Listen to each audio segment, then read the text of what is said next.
고린도전서 9장 3절에서 6절 말씀 같이 읽겠습니다.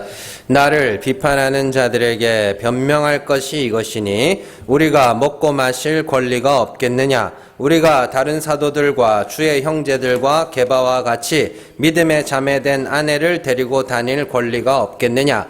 어찌 나와 바나바만 일하지 아니할 권리가 없겠느냐? 아멘. 고린도전서 52번째 시간입니다. 그래서 성도다입니다. 우리가 지난 시간에 성도와 성도 사이에 존재해야 하는 배려에 관해서 살펴봤습니다. 배려는 나의 시간과 공간을 이렇게 포기해 주는 거라고 제가 말씀드렸죠. 또한 배려하는 것 자체가 우리의 신앙을 대변할 수는 없지만 교회 안에서 서로의 신앙생활을 위해서 필요한 것이다. 제가 그렇게 말씀을 드렸습니다. 배려 안 하면 성도 아니다. 그거 아닙니다. 그거 아니에요. 예. 그래서 무엇보다 중요한 것이 배려하는 목적이라고 그랬죠. 그래서 바울이 9장 12절에서 말하는 바와 같이 복음에 장애가 없도록 하기 위해서 내 권리를 포기해 주는 것, 그게 성도 간의 배려, 교회에 존재해야 하는 배려의 목적입니다. 그래서 배려를 잘하면 좋은 성도, 배려를 안 하면 나쁜 성도, 이런 개념이 아닙니다. 누군가가 이곳에 와서 복음을 듣고 예수 그리스도를 믿는 일에 있어서 나의 말과 행동이 최소한 방해가 되지 않기 위해서, 최소한의 배려. 그래서 제가 인내심 풍선 이야기를 했죠. 그래서 인내심 풍선이 가득 찰 만큼의 그런 막 꾹꾹 참는 그런 배려가 아니라 그랬습니다. 감당할 수 있을 만큼의 배려이며 내가 할 수 있는 만큼의 배려라고 그렇게 말씀을 드렸죠. 이 배려에 대한 이야기를 하면 사람들이 오해하는 것이 두 가지가 있는데, 하나는 배려하는 사람이 믿음이 좋은 사람이라는 오해입니다. 교회뿐만 아니라 세상에서도 배려라는 것은 함께 살아가는 데 있어서 필요한 것이지, 그것이 없다고 해서, 그것이 하지 않는다고 해서 나쁜 놈이고 그걸 하면 좋은 놈이고 이런 게 아니란 말이에요. 그냥 고마운 거예요. 그냥. 두 번째는 배려를 해야 다른 사람이 믿을 수 있다는 오해입니다. 이거 생각보다 사람들이 굉장히 많이 합니다. 그래서 성도들을 자꾸 감동시켜야 된다. 그렇게 이야기하는데 그 말이요, 되게 무서운 말입니다. 그 말은 뭐냐면 내가 계속 감동을 주다가 한번 그 사람이 내게 실망하면 나 때문에 떠나간다, 이렇게 된단 말이에요. 감동시키는, 여러분들 물론 감동이라는 게 나쁜 게 아닙니다. 살다 보면 다른 사람들의 나에 대한 그런 배려나 이런 것들이 참 내게 감동을 줄 때가 있어요. 그런데 그게 배려의 목적은 아닙니다. 예. 성도가 서로 배려해야 하는 이유는 예배와 말씀에 집중할 수 있도록 해주는 차원이지, 이 교회 안에서 제가 쉽게 설명을 드리는 겁니다. 그 배려 자체가 그 사람을 믿게 만들 수는 없습니다. 그 사람이 믿는 데 있어서 방해 안 할 정도의 배려를 이야기를 하는 것이, 사도 바울이 네가 그렇게 열심히 섬겨주고 먹을 거 갖다 주고 반찬 해대면서 그 사람을 꼬셔가지고 교회 데리고 와라, 이런 이야기가 아니란 말입니다. 그래서 어떤 사람이 이곳에 와서 복음을 듣고 예배를 드리는 데 있어서 충분히 장애가 되지 않도록 했음에도 불구하고 그 사람이 듣지 못하고 믿지 못하였다면 그 사람은 그냥 뭐예요? 아직 믿음의 때를 만나지 못하였다, 그렇게 생각하는 것이죠. 그러니까 그렇게 되면 결국 누구의 탓도 할 수 없는 것이죠. 니 때문에 못 믿었어. 목사님들이, 저는 아직까지 그런 말을, 목사님 설교가 그래가지고 안 믿는다. 의외로 그런 많은 목사님들이 그런 소리를 듣습니다. 왜냐하면은 사람들은요, 자기가 데려왔잖아요. 누군가를 안 믿는 사람이든지 자기 식구든지 데려왔잖아요. 그러면 그게 너무 귀한 거야. 그래서 이 사람이 데려왔는데 꼭 믿어야 되는 거야. 근데 그날따라 엉뚱한 설교를 하고 이러면은 그 화살이 이렇게 돌아가요. 목사님이 그런 설교해가지고 안 믿었다고. 그러지 마세요. 제가 엉뚱한 설교도 잘 안 하지만 믿음의 때를 만나야 믿는 겁니다. 그래서 아직까지 때가 안 됐구나. 그러고 그냥 기도하고 하나님 언제가 될지는 모르겠지만 꼭 믿게 해주세요. 그렇게 기도하고 또 한 번 더 가자, 한 번 더 가자 이러면 되는 거지. 자기가 데리고 왔을 때 못 믿게 했다고 그걸 갖다가 누구 탓 인사를 안 해서 그랬다 뭐 이런 거 이건 아닙니다.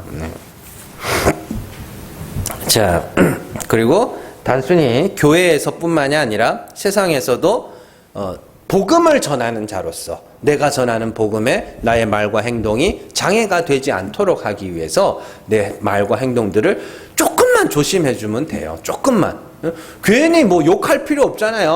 안 믿는 사람 앞에서 막 괜히 욕할 필요 없고 뭐 그 사람 물건에 손댈 이유 없고 그 사람한테 괜히 악평할 이유가 뭐 있어요. 그럼 옷 입고 있으면 이거 옷 이쁘지 하면 이쁘다 하면 될 거 아닙니까? 이거 좋지 좋다. 그게 어려워요 그게? 그런 것만 해도 욕은 안 먹는다니까요. 괜히 가지고 그거 별론데 그래가지고 괜히 하지 마시고 약간 내가 전하는 복음에 장애가 되지 않도록 하기 위해서 말과 행동들을 그냥 욕 안 넣어도 먹을 정도로만 할 수 있으면 됩니다. 사실은 이는 타인의 평가와도 연결되는 문제입니다. 우리는 다른 사람들의 말에 너무 좌지우지 되어서도 안 되지만 그렇다고 너무 흘려들어서도 안 됩니다. 그래서 어떤 사람은 다른 사람들의 말에 귀를 기울여라 라고도 이야기를 하고 어떤 사람들은 다른 사람들의 말에 휘둘리지 말아라 그렇게도 이야기를 합니다. 그래서 제일 대표적인 이야기가 뭐예요? 낙이 팔러 가는 아버지와 아들 이야기죠. 그 이야기에서 이 사람은 너무 휘둘렸다 그러는데 늘 첫 번째는 셋이서 다 걸어가는 거죠. 그죠? 나귀도 걷고 아버지도 걷고 아들도 걷고 그렇게 가고 있었어요. 처음에. 그러다가 이제 동네 사람들이 보고 아버지는 타고 가고 아들은 걸어가고 이렇게 가죠. 그래서 또 지나가니까 아줌마들이 아들은 태우고 아버지가 걸어가야지.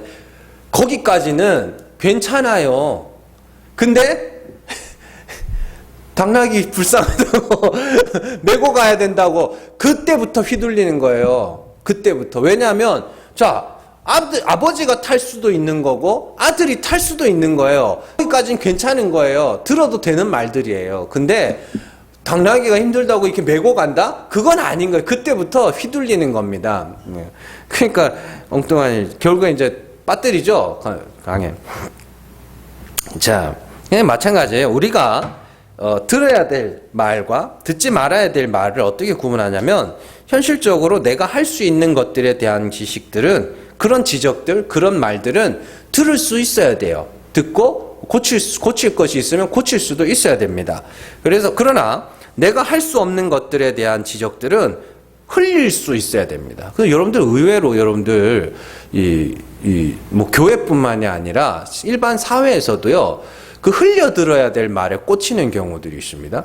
제가 이렇게 사역한 교회에서 늘 들었던 말 중에 하나가 그거예요. 우리 교회에는 젊은 사람이 별로 없어요. 이거. 그러니까 있기는 있는데 이제 많지 않다는 거죠. 주로 연령대가 이제 50대, 60대 막 이렇게 되다 보니까 이제 처음 왔다가 가는 사람들이 여기는 나이 많은 사람들이 너무 많네요. 이러고 가면 거기에 꽂히는 거예요. 거기에 꽂히면 안 돼요. 그럼 어쩔 수가 없잖아요. 그러면 나이 많으신 분들 그럼 나가야 돼요? 젊은 사람들 오라 그러면 또 뭐 와요? 그거 아닐 거 아닙니까? 그건 어쩔 수 없는 거예요. 근데 그걸 갖고는 막 상담을 하는 거예요. 왜 우리 교회는 이렇게 나이 많은 사람들이 많냐고. 연령을 낮춰야 된다고. 어떻게 낮출 건데요? 주민등록 이렇게 또 어떻게 해야 되나? 다 그냥 가라로 해가지고 할 수도 없는 거 아닙니까? 제가 사역했던 교회마다 다 한 번씩 들었어요. 그 말을. 나이가 너무 많다고. 그건 어떻게 할 수 없는 거예요. 그거는 그것 때문에 막 교회가 막 연령을 낮추자 막 이렇게 되면 그거는 휘둘리는 겁니다. 그 말에. 교회 나이가 많은 사람들은 교회에 있으면 안 돼요? 젊은 사람들만 교회에 있어야 돼요? 왜 그래요? 왜? 그래서 예를 들어서 교회에 갔더니 예배 전에 너무 소란스럽더라. 예배 시간에 성도들이 딴짓을 하더라. 예배당이 너무 지저분하더라. 뭐가 고장났더라. 이런 지적들은 얼마든지 듣고 고치려면 고칠 수 있죠. 그러나 교회가 지하에 있더라. 성도들이 나이가 너무 많더라. 교통이 너무 불편하더라. 이런 것들은 지금 현재 상황에서는 어떻게 할 수가 없잖아요. 그 버스 노선을 제가 늘릴 수 있는 것도 아니고 어떻게 뭐 강동구청장이라도 만나가지고 노선을 늘려달라고. 서울시장을 만나야 되는구나. 노선을 늘려달라고. 뭐 그래요? 지하철을 여 앞에 바로 통과하게. 그럴 수도 없을 거 아닙니까? 도로를 확충시켜달라고. 안 되는 거잖아요. 그러면 어떻게 그런 말 하면 그거는 저희가 어쩔 수가 없다고. 그렇게 넘어가야 되는데 그런 말들에 휘둘리면은 골치 아프다니까요. 그러니까 여러분들 이거는 세상 사례에도 그대로 적용되는 말입니다. 여러분들을 보면서 누군가가 너는 이렇다 저렇다 뭐 말을 이렇게 할 때 정말 내가 바꿀 수 있고 내가 얼마든지 할 수 있는 것들은 그건 충고예요. 그런데 내가 할 수 없는 것들에 대해서 그러면 저는 이거 얼굴이 크잖아요. 그래서 크거든요. 근데 너 얼굴이 진짜 크구나. 그럼 뭐라 그래요? 어쩌라고? 여기에 꽂히면 어떻게 되냐면 집에 와가지고 어머님 왜 날 이렇게 낳으셨나요? 결국에 그렇게 된다니까요. 그러면 이제 어머님 뭐라 나도 네가 그렇게 나올 줄 몰랐단다. 이렇게 되는 거예요. 그러니까 꽂힐 말에 꽂히세요. 여러분들이 바꿀 수 있는 거, 할 수 있는 거에 듣고 이건 내가 좀 고쳐야 되겠다. 이렇게 그건 충고로 들으셔야 되는 거고 어쩔 수 없는 걸 뭐 어떡해요. 목사님 키가 별로 안 크시네요. 어떻게 할까 여기다가? 이런 데다 어쩌라고. 이게 돼야 되는데 이걸 못 하니까 자꾸 엉뚱한 짓을 하는 거예요, 다. 자, 그게 우리가 지난주에 이제 살펴본 내용입니다. 그러니까 교회 안에서 배려할 거는 배려하는데 그렇다고 너무 맞춰줄 필요는 없습니다. 내 인내심의 한계가 드러날 만큼 맞춰줄 필요는 없어요. 우리는 충분하게 교회 안에서는 예배 드릴 때 방해가 안 될 만큼 맞춰줄 수 있으면 되는 거고 밖에서도 내가 전하는 복음에 장애가 없도록 그만큼 맞춰주면 되는 겁니다. 그 이상 내가 감동을 시켜서 그 사람을 꼬시겠다. 그건 아니에요. 성경이 어디서 그렇게 이야기하지 않습니다. 복음이 전해질 때 성령이 역사하여 그들이 믿게 된다고 이야기를 하지 네가 꼬시라고 그렇게 이야기하지 않습니다. 그러니까 물론 감동 주면 줄 수 있으면 좋죠. 뭘. 근데 하지 말라는 이야기가 아니라 사도 바울이 하는 이야기는 그게 아니라는 걸 아셔야 된다고. 우리가 그게 지난주에 배웠던 내용들입니다. 자, 오늘 말씀에서 바울은요. 자신의 사도권에 대한 변명으로 시작을 합니다. 그렇죠? 그래서 3절 말씀 2절 3절에 보면 다른 사람들에게는 내가 사도가 아닐지라도 너희에게는 사도이니 나의 사도됨을 주 안에서 인친 것이 너희라. 나를 비판하는 자들에게 변명할 것이 이것이니 이렇게 해서 여기서 비판은 사도 바울이 사도가 아니라는 비판을 이야기를 하는 겁니다. 자, 사실 사도 바울의 서신에서는요, 가끔 사도 바울의 그 사도의 직분에 대한 변명들이 등장을 합니다. 왜냐하면 사도 바울은 다른 사도들과 같이 오순절 성령 강림 사건 때 그 자리에 없었기 때문이에요. 그리고 사도 바울은 심지어 성도들을 핍박하는 자들로서 살아갔다가 다메섹으로 가는 길에 부활하신 그리스도를 만나게 되고 아나니아에 의해서 자신의 사명을 발견하게 되죠. 그렇기 때문에 여러 사람들이 지켜보는 앞에서 성령을 받아 진리의 복음을 선포했던 다른 사도들과는 달리 그 사람들은 이제 공인된 거죠. 근데 사도 바울은 공인된 사건이 없었습니다. 물론 그리스도께서 빛으로 나타나실 때 주변에 사람들이 몇몇 있었어요. 그런데 그 사람들만 알지 뭐. 사도 바울, 베드로나 이런 사람들은 수천 명 앞에서 인정받은 사람 아닙니까? 그러니까 수천 명이 인정한 사람과 꼴랑 몇 사람이 인정한 사람 이렇게 이제 되는 거예요. 그러니까 사도들에 대한 사도 바울에 대한 사도권에 대한 그 공격들이 끊임없이 있어 왔습니다. 자. 또 사도 바울은 원래 유명한 유대교 신자이며 성도들을 박해하던 사람들이었기 때문에 믿는 자들 뿐만이 아니라 유대교인들까지도 사도 바울을 주목하고 있었어요. 믿는 자들 사이에서도 저건 사도가 아니야라는 말을 하는 사람이 있었고, 믿지 않는 유대교인들 사이에서는 저걸 죽여야 되는데 이렇게. 그러니까 양측에서 전부 뭐 하냐면 양측이 전부 자기를 주목하고 있는 그런 상황이었습니다. 그래서 오늘 읽은 말씀 바로 앞에 나오는 우리가 2절 말씀에서 다른 사람들에게는 내가 사도가 아닐지라도, 이 말은 뭐냐면 누군가가 내가 사도가 아니라고 말하는 자가 있었다는 이야기입니다. 다른 사람들에게는 내가 사도가 아니라고 할지라도 너희에게는 내가 사도다. 내가 나의 사도됨을 인친 것이 너희라는 말은, 야, 내가 너희에게 한 게 내가 사도된 증거야. 그런 이야기를 하는 거거든요. 네. 그러면서 3절에서 나를 비판하는 자들에게 변명할 것이 있다. 내가 사도가 아니라고 비판하는 자들이 있는데 내가 그 사람들에게 변명할 게 있어. 내가 사도라는 증거를 댈 수 있어. 이 말입니다. 자, 다른 말로 하면 내가 지금부터 사도라는 증거를 대볼게. 이 말이에요. 내가 지금부터 사도라는 증거를 대볼게. 이런 이야기예요. 자, 이 사도 바울이요, 자신의 사도직에 대한 변명에 대해서 길게 써놓은 데가 있는데, 그게 갈라디아서입니다. 갈라디아서 1장 11절에서 12절 한번 가보세요. 같이 읽습니다. 형제들아, 내가 너희에게 알게 하노니 내가 전한 복음은 사람의 뜻을 따라 된 것이 아니니라. 이는 내가 사람에게서 받은 것도 아니요 배운 것도 아니요 오직 예수 그리스도의 계시로 말미암은 것이라. 아멘.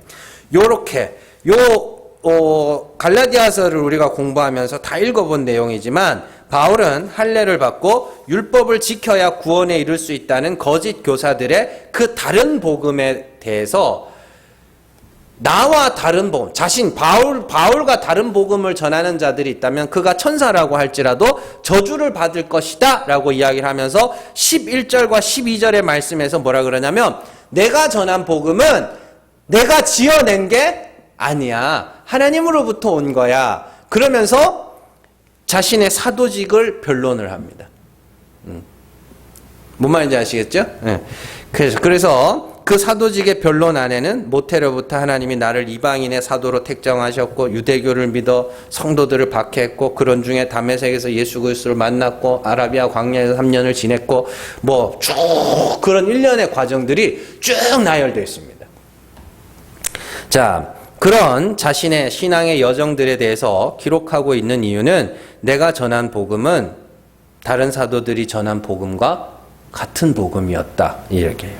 그 복음은 하나님이 내게 계시로 주신 것이기 때문에 내가 전한 복음이 진짜 복음이야. 이런 이야기죠. 자, 2장으로 갈라디아서 2장 6절에서 8절 같이 읽습니다. 유력하다는 이들 중에 본래 어떤 이들이든지 내게 상관이 없으며 하나님은 사람을 외모로 취하지 아니하시나니 저 유력한 이들은 내게 의무를 더하여 준 것이 없고 도리어 그들은 내가 무할례자에게 복음 전함을 맡은 것이 베드로가 할례자에게 맡음과 같은 것을 보았고 베드로에게 역사하사 그를 할례자의 사도로 삼으시니가 또한 내게 역사하사 나를 이방인의 사도로 삼으셨느니라. 아멘. 자, 사도 바울이 자신의 사도직에 대한 변론이 마무리되는 부분에서 베드로와 자신의 사도직이 같다는 이야기로 마무리를 합니다. 이 부분에 대해서 제가 야고보 강의할 때 한번 다룬 적이 있는데, 베드로와 바울은 각자 다른 곳에서 계시를 받았죠. 그죠? 베드로는 오순절 성령 강림 때, 사도 바울은 다메섹에서 예수 그리스도를 만나고 부활하신 그리스도를 만난 겁니다. 거기서 바울이 왜 거기서 예수 그리스도를 핍박하던 자 바울이 왜 그리스도를 복음을 전하는 자들 왜 바뀌었는지 아세요? 예수님을 만난 게 왜 바뀐지 모르시죠? 예수 그리스도께서 죽은 자 가운데 살아나셨잖아요. 그리스도께서 살아있는 걸 자기가 만난 거예요. 그 전까지는 바리새인들이나 이런 사람들이 돈을 줘가지고 예수가 다시 살아나지 않았다고 그렇게 이야기를 하고 있었거든요. 그래서 그리스도께서 빛으로 오셔서 죽은 자 가운데서 살아나, 바울아 네가 왜 나를 핍박하냐? 난 네가 핍박하는 예수다. 죽은 자 가운데 살아나셨네요. 그런 이야기예요. 어쨌든 자, 그렇게 어쨌든 다메섹에서 만났잖아요. 그래서 아나니아에게 세례 받으면 안수 받으면서 성령이 그때 임해가지고 복음을 깨닫게 되는 건데, 그 서로 다른 곳에서 복음을 전해 들었는데도 불구하고 둘이 같은 복음을 갖고 있단 말이에요. 갈라디아서에서 그 과정을 설명을 하는 거거든요. 그래서 이로 보건대 사도 베드로나 나나 똑같은 사도야, 그런 이야기를 하죠. 자, 베드로후서 3장 15절 같이 읽습니다. 또 우리 주의 오래 참으심이 구원이 될 줄로 여기라. 우리가 사랑하는 형제 바울도 그 받은 지혜대로 너희에게 이같이 썼고, 이렇게 15절에 이같이 썼고가 뭐냐면 지금 내가 쓴 것과 같은 것을 썼다라는 뜻입니다. 그 너무 간단하게 번역이 돼. 너희에게 이와 같은 것을 썼고 같은 것을 썼다, 이런 이야기예요. 이것은요, 시사해 주는 바가 굉장히 큽니다. 인간들은 똑같은 성경을 보고도 서로 다른 결론에 이르죠. 그러니까 같은 성경을 놓고도 그렇게 해석이 다른데 저는 죽어야 됩니다. 죽어야 됩니다. 우리는 사람은 정직하고 싶어 하지만 정직한 인간이 하나도 없습니다. 세상에서 제일 명백한 거짓말은 난 거짓말 한 번도 안 했어, 이게 제일 확실한 거짓말입니다. 다 거짓말 속에 살아가고, 진짜 거짓말은 뭐예요? 남들을 속이는 것도 거짓말, 나쁜 거짓말이지만 제일 무서운 거짓말은 자기 자신을 속이고 있는 것이 진짜 거짓말이라고. 성령이 임하여서 이 성도라고 하는 자들이 난 죄가 없다 하면 스스로 속이고 하나님을 거짓말하는 이로 만든. 왜요? 하나님은 죄가 있다라고 이야기를 하는데 자기는 난 죄가 없는데요 이러면 하나님을 거짓말하는 이로 만드는 거 아닙니까? 그걸 자기 자신을 속이는 거라 그래요. 뭘로 속여요? 자기 착한 행실로, 자기 다른 사람들의 핑계와 변명과 이런 것들로 자기를 속이는 거예요. 그러니까 같은 성경을 보면서도 이렇게 결론이 다른데, 이거는 보세요. 그때 당시에 무슨 인터넷이 있었던 것도 아니고, 뭐 책이 번듯하게 성경책이 한 권에 한 사람당 한 권씩 들려 있었던 게 아니에요. 회당에 가야 비로소 두루마리가 하나가 있었단 말이에요. 그러면 성경을 어떻게 했겠어요? 달달달달 외우고 살았어요, 이 사람들이. 여러분들 지금 전화번호 몇 개 외우세요? 에? 어떻게 집에 자제분들 전화번호 다 기억하고 계세요? 못쓰죠? 전 다 알아요.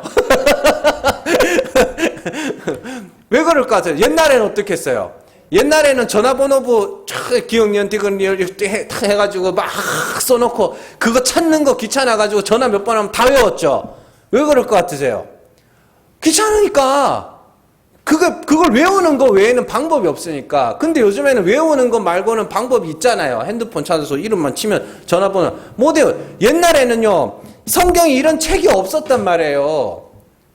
그러니까 가면은 두루마리, 예수님이 그 구약시대 예배가 어떻게 이루어졌는지 예수님이 한번 보여주신 적이 있죠. 누가복음에 나오는데, 회당에 가서 이사야의 말씀을 쭉 펴고, 그죠? 쭉 읽어주시고, 이 말 너에게 응하였느니라, 이렇게 나오잖아요. 그 이사야의 말씀, 그렇게 예배가 그렇게 성경을 보려면은 회당에 갈 수밖에 없었어요. 왜냐하면 그때는 전부 필사했거든요. 전부 필사했다고요. 서기관들의 원래 그 그라페스예요. 뭐냐면 이 사람들이 글 쓰는 자라는 뜻이거든요. 그럼 뭘 글을 써요? 글쓰기. 성경 베껴 쓰는, 성경 필사하던 사람이에요. 그러니까 이 사람들이 성경을 잘 아는 거고, 사도 바울이나 베드로나 이런 사람들도 그러죠. 글을 배운 적이 없다 그래요. 그게 뭐냐면 이 사람들이 성경이라는 걸 제대로 배워본 적이 없다라는 뜻이거든요. 근데 어떻게 알아요? 성령이 자꾸 깨닫게 하시고 알게 하시고 외우게 하시고 그렇게 되는 거죠. 그러니까 성경도 없어, 인터넷도 없어, 유튜브도 없어, 아무것도 없어. 근데 서로 다른 장소에서 서로 복음을 들었는데 같은 말을 하고 있네. 무슨 말인지 아시겠어요? 그러니까 갈라디아에서 그 이야기를 하는 것이죠. 그러니까 여기서 우리가 한 가지 짚고 넘어갈 부분이 있는데, 사도 바울의 그 사도직에 대한 변호는요, 단순히 나는 사도인데 누군가가 내가 사도가 아니라고 해서 억울해, 나 사도인데 어우씨 억울해, 이거 아니에요. 저는 이런 거죠. 목사인데 누가 자꾸 나보고 목사가 아니래. 왜 목사가 아니라 그래? 추링 입고 다닌 거 봤다고. 그래서 아니라고. 막 신대원 막 졸업장 가져와가지고 보여주고, 막 졸업사진 보여주고, 그런 억울하고 분하고 억울해서 사도직을 변호하는 게 아닙니다. 여러분들. 사도직에 대한 변호는요, 자신이 전한 복음의 확실성과 직결된 문제입니다. 아까 전에 읽었던 갈라디아서 1장의 내용에서 사도 바울이 뭐라 그래요? 내가 전한 복음은 사람의 뜻으로 난 것이 아니라 하나님이 내게 주신 계시라고 이야기를 합니다. 그 말이 왜 나오는지를 아셔야 돼요. 바울이 사도가 아니게 되면 그가 전한 복음이 사람의 뜻에 따라 난 것이 돼버려요. 뭔 말인지 아시겠죠? 더 나아가면 그와 같은 복음을 전하는 다른 사도들이 전하는 복음까지도 가짜 복음이 돼버리고, 결국에는 그들이 기록한 신약을 읽고 신앙생활을 하고 있는 우리들도 가짜가 돼버리는 거예요.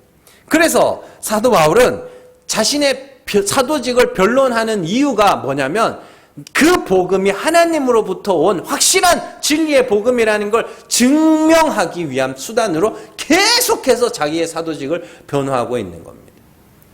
그러니까 단순하게 그냥 내가 사도냐 아니냐 그 문제로 끝나는 거였으면 그냥 더럽고 야야 그래 내 사도 아니라 할게 이래 버리면 되는데, 이게 복음과 직결된 문제란 말입니다. 복음과 직결된 문제다 보니까 절대로 거기서 물러설 수가 없는 거예요. 그래서 바울의 사도직에 대한 변론을 사람들이 자신을 사도라고 믿어주지 않아서 답답해하는 한 사람의 자기 방어라고 생각해서는 안 됩니다. 이게 굉장히 중요한 겁니다.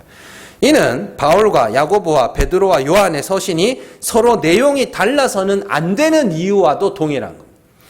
우리가 그냥 문자만 보고 야고보와 바울은 서로 다른 이야기를 하고 있다. 아니 제가 가끔씩 이제 되게 할 일이 없을 때 옛날에 읽었던 신학 서적을 한 번씩 꺼내서 읽어봐요. 읽어보면은 와, 바울하고 야고보는 서로 다른 이야기를 하고 있다고 그렇게 이야기를 하는 신학자들이 왜 이렇게 많아? 다른 이야기를 하면 안 돼요. 절대로 사도들이 말이 달라지면 안 된다고요. 야고보는 이 말하고 바울은 이 말하고 서로 다른 말을 하고 있으면 안 돼요. 그래서 우리가 야고보서를 공부한 이유가 거기 있는 겁니다. 바울과 야고보의 전한 복음이 서로 다르지 않았다는 이야기를 하는 거예요. 그래서 바울은 죽어야 하나님은 죽은 자를 살리시는 하나님이심을 믿는다. 그로 말미암아 우리가 구원을 얻는다. 여기에 강조를 둔 거고, 야고보는 죽은 자를 살리신 하나님이니까 내가 죽어야 된다. 여기에 강조점을 두고 있기 때문에 행함이 없는 믿음은 죽은 믿음이라. 그 행함은 죽는 거예요. 율법에 대하여 죽는 거. 긍휼의 행함, 자유의 율법. 죽는 행함이고, 사도 바울 역시 그 행함을 이야기한다니까요.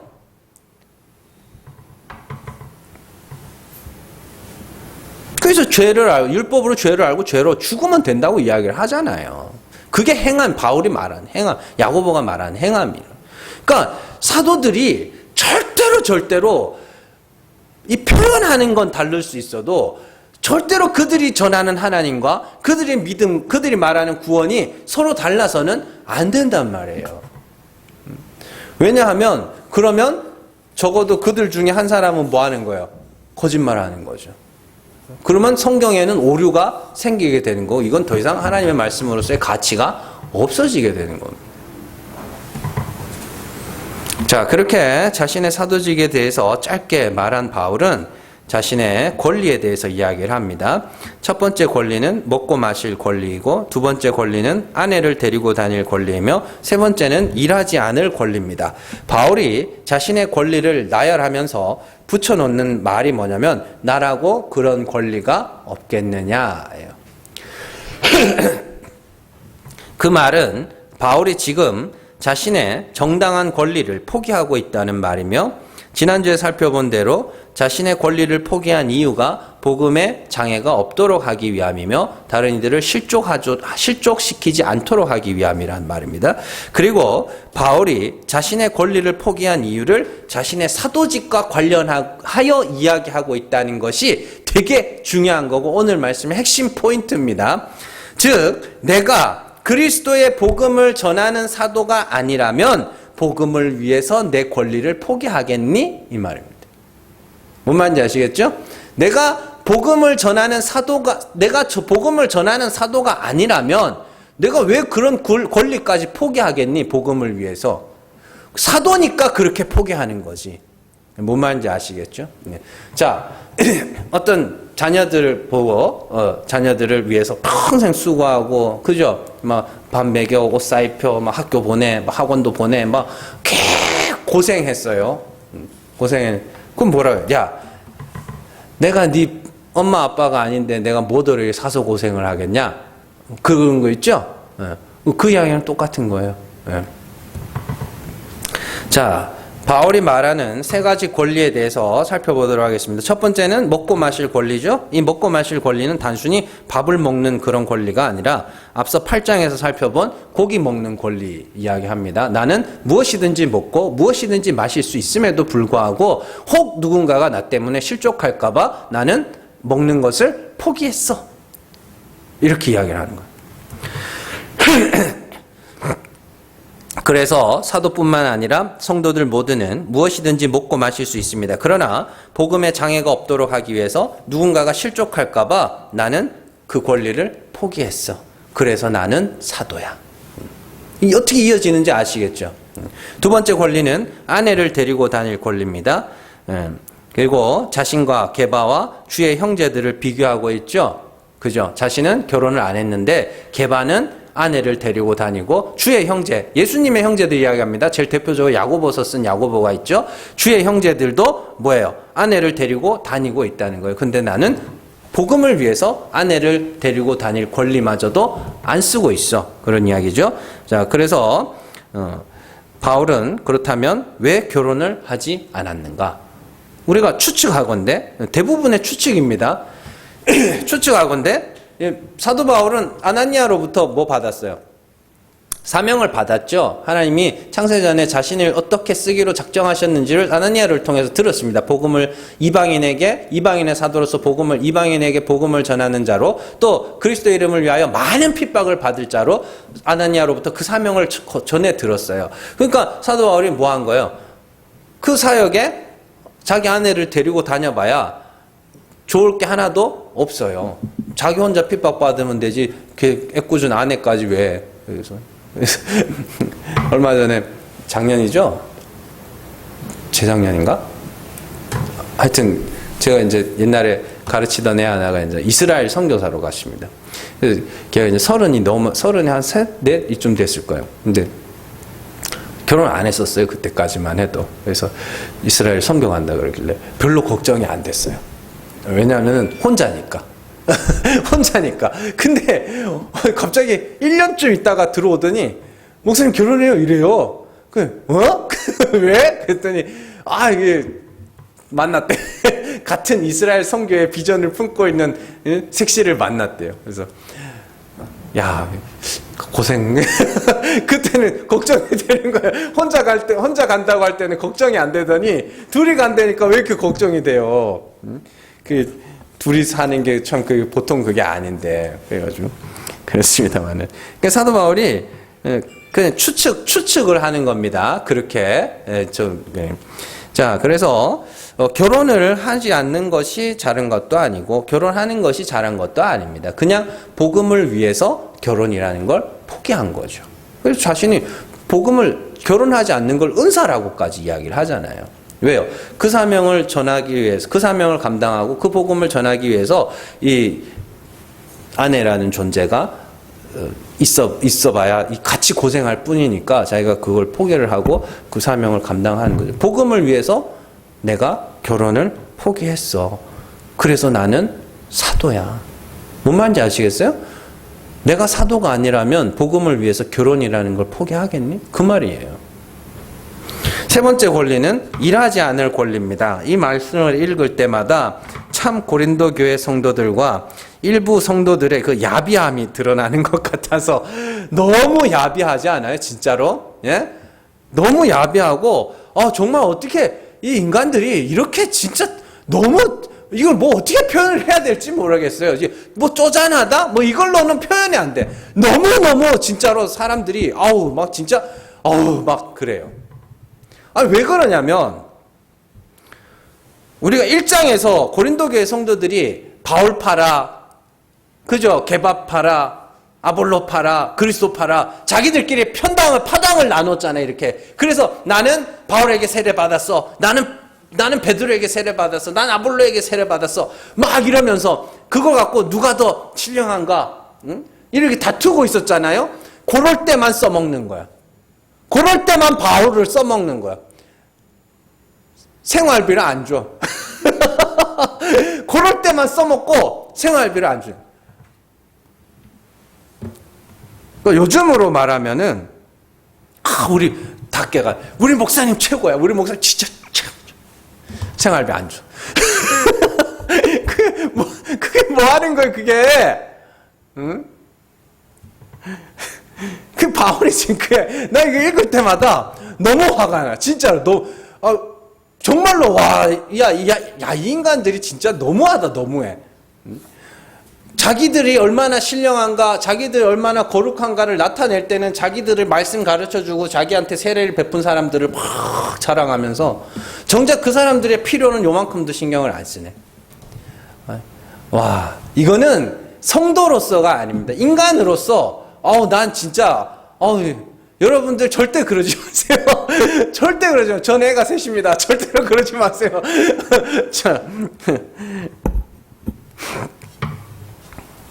근데 사도 바울이 뭐라 그러냐면, 그렇게까지 싫어, 그게? 그러면 내가 포기할게. 그래서 내가 사도야. 그런 이야기를 하는 겁니다. 이상 바울이 자신의 세 가지 권리에 대해서 우리가 이야기하는 걸 봤는데, 권리라고 하니까 뭔가 특별한 것 같아 보이지만 하나하나 살펴보면 다 뭐예요? 마땅히 누릴 수 있는 것들입니다. 얼마든지 누릴 수 있는 것들이에요. 그게 무슨 말이냐면 사도 바울이 성도들에게 야, 나도 사람이야. 그걸 한마디로 하면 그거거든요. 나도 사람이야. 나도 사람으로서 마땅히 누릴 권리라는 것이 있는데, 그럼에도 불구하고 내가 너희를 위하여 권리를 포기한 것은 복음의 장애가 없도록 하기 위함이고, 그런데도 불구하고 그 복음을 위해서 그 마땅히 누릴 수 있는 권리를 포기한 내가 바로 사도야. 그게 내가 사도된 증거야. 그 이야기를 하는 겁니다. 그래서 나는 사도다. 근데 성도들이 목회자를 보면서 굉장히 오해하는 게 하나 있는데, 목회자를 사람과 하나님의 그 중간쯤 되는 그런 아주 특별한 존재로 보는데, 목회자는 그냥 사람일 뿐입니다. 다만 하나님의 은혜로 복음의 진리를 깨달은 것이고, 그들이 복음의 장애가 없도록 자신의 권리를 포기해 가면서 동시에 인간으로서 마땅히 누릴 수 있는 것들마저도 포기하는 것에 대해서 성도들이 목사라면 당연히 그래야지가 아니라 저렇게까지 하는구나. 왜 여러분들 이게 배려 설명할 때도 그래, 제가 말씀을 드렸지만 저도 사람입니다. 이 말 안에는 굉장히 많은 의미가 담겨져 있어요. 여러분들이 하고 싶은 거 나도 하고 싶고, 여러분들이 먹고 싶은 거 나도 먹고 싶고, 여러분들이 가고 싶은 거 나도 가고 싶고, 똑같아요. 똑같은데 그럼에도 불구하고 방구석에 처박혀가지고 하루 종일 성경 들고 파고 책 보고 이러고 있는 것은 복음을 위해서입니다. 그러면은 거기에 대해서 고마워해야죠. 목사도 마찬가지입니다. 성도들이 다 집에서 먹고 싶고 쉬고 싶고 자고 싶고 하는 그 시간에 나와가지고 같이 예배하고 찬송 듣고 정말 이 부족한 사람이 전하는 설교를 들으면서 아멘 아멘 하고 있는 거 고마운 거예요. 왜 그거를 이 목사님들이, 성도들이, 또 이 한국 문화 자체가 너무너무 사람들이 그런 작은 것들 하나를 대해서 너무 당연하다고 생각해요. 목사는 당연히 그래야지. 성도는 당연히 그래. 아닙니다. 아니에요. 고마운 거예요. 그래서 참 부끄러운 이야기입니다만은, 그래서 제가 새벽에 한 사람이 나와 있어도 설교를 하는 겁니다. 고마우니까 나와 있어. 잠을 쪼개고 잠을 이기고 나와가지고 자고 싶은 거 이기고 나와서 앉아 있는 거 아닙니까? 그래서 대충 할 수가 없는 거예요. 그런 겁니다. 왜 그걸 당연하다고 생각하죠? 목사라면 당연히 그래야지. 아니요. 성도라면 당연히 그래야지. 그것도 아니에요. 나도 사람이야. 목사도 사람이야. 성도도 사람이야. 다 똑같이 누리고 싶고 다 똑같이 하고 싶은데 그럼에도 불구하고 자신이 마땅히 누릴 수 있는 권리들을 포기하면서까지 이렇게 하는 것은 복음을 위한 장애가 없도록 하기 위함이며 그래서 내가 뭐요? 성도다. 그래서 내가 목사다. 그렇게 되는 겁니다. 그러니까 제가 개인적으로 이제 제일 싫어하는 말이 뭐냐면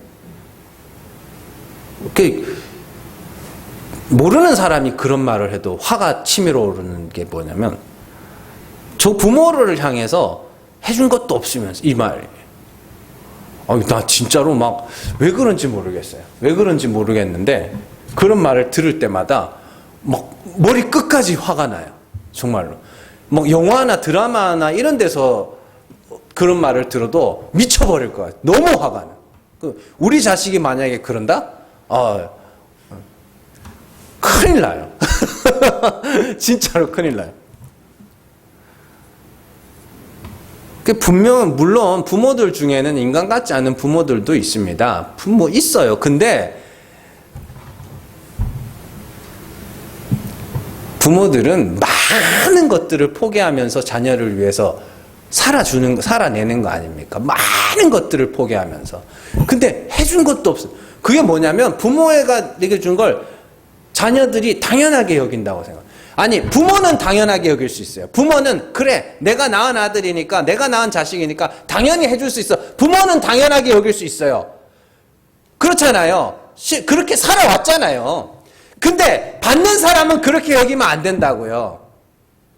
부모 자식 간의 관계만큼은 아니지만 목사가 성도가 목사를 섬기는, 서로 섬기는 이 예배의 현장과 이 교회 안에서, 예배당 안에서 이 섬김은 누구도 당연한 게 없습니다. 절대로 당연하게 여기지 마세요. 절대로. 그렇다고 갚으라, 매번 고맙다. 아니, 적어도 그 사람이 이 성도들을 위해서, 또 성도가 목회자를 위해서 이렇게 해주는구나. 그런 마음은 기억이라도 하고 있으라는 이야기입니다. 바울이 하는 이야기가 그거예요. 당연히 누릴 수 있는 권리를 복음을 위해서 포기하고 있잖아. 그래서 내가 사도야. 다른 사람들이 다 사도가 아니라고 할지라도 너희는 봤잖아. 복음을 위해서 내가 뭘 포기하면서 살았는지 봤잖아. 그래서 내가 사도야. 제가 여러분들에게 똑같은 말을 해주고 싶은 겁니다. 복음을 위해서, 예배를 위해서, 내 삶에 당연히 누릴 수 있는 것들을 어느 정도 포기해 가면서, 당연히 먹을 수 있고 당연히 누릴 수 있는 것들을 절제해 가면서 복음을 전하는 내가 성도다. 여러분들 그 정도는 돼야 됩니다. 그 정도는. 그렇게 안 되면 구원 못 받는다는 게 아니라 성도로서 나는 성도야라고 말할 수 있는 그 자격이 그 정도는 돼야 된다고. 내가 복음을 위해서 한번 참았어. 예, 그 정도는. 그래서 나는 성도야. 여러분들, 사람들은 사실 서로 영향을 주고받는 존재들입니다. 5장 한번 가볼까요? 고린도전서 5장 6절에서 7절 같이 읽습니다. 너희가 자랑하는 것이 옳지 아니하도다. 적은 누룩이 온 덩어리에 퍼지는 것을 알지 못하느냐. 너희는 누룩 없는 자인데 새 덩어리가 되기 위하여 묵은 누룩을 내버리라. 우리의 유월절 양 곧 그리스도께서 희생되셨느니라. 아멘. 적은 누룩이 온 덩어리에 퍼진다. 이게 뭐냐면 누군가가 자기 육체로 자랑하게 되면 다른 사람들도 영향을 받는다는 소리예요. 그래서 교회 안에서 누군가가 자기 육체로 자랑하면 이 사람도 자랑하고 이 사람도 자랑하고 그래서 서로 다툼이 일어나고 경쟁이 일어나게 되는. 그래서 묵은 누룩을 내버려, 육체의 자랑을 내버리고 그리스도로만 자랑해. 그러면 어떻게 돼요? 모든 성도들이 다 그리스도만 자랑하게 되겠죠. 그러니까 이제 묵은 누룩을 내버려, 새 덩어리다, 그게 이렇게 이야기를 하는 건데, 이 사도 바울이 여기서 말하는 게 뭐예요? 사람들이 서로 영향을 주고 받는다는 소리입니다. 영향을 주고. 그래서 누군가가 누군가의 작은 배려에 내가 고마워할 줄 알면 그 사람들 역시도 뭐예요? 작은 배려에 고마워할 줄 알고. 그래서 제가 지난주에 말씀드렸지만 교회 앉아서 아, 참 좋다. 우리 교회 참 좋다. 예, 그런 교회가 됐으면 좋겠다고요. 제가 말씀드렸잖아요. 잘하고 있다고. 잘하고 있다고.